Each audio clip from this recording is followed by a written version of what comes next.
আসসালামু আলাইকুম রহমতুল্লাহ। আমরা এই এলইডি টিভিটি খুলে নিলাম, খুলে দেখলাম এটা পাওয়ার সাপ্লাইতে সমস্যা।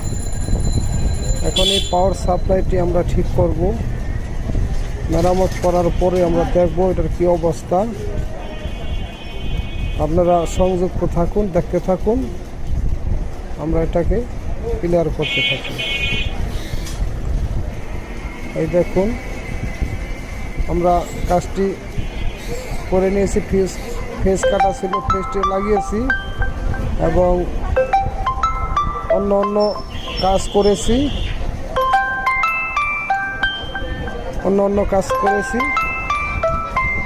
এখন টিভিটি লাইনে আসছে, আমাদের লাইনটা আসছে। এখন আমরা টিভিটি ওপেন করব। ওপেন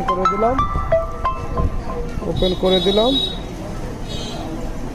এখন ইনশাআল্লাহ সাকসেসফুল। ওকে, এখন আর টেনশন নাই, টিভিটি রাস্টার এসে গেছেন। এখন আমরা ডিশের লাইনটি দিয়ে কালেক্ট করে দেখব যে আমাদের ছবির কী অবস্থা। ডিশের লাইন কালেক্ট করছি, এই যে ছবির অবস্থা মোটামুটি ভালো। এখন টিভিটি হয়ে গেল। ধন্যবাদ আপনাদের।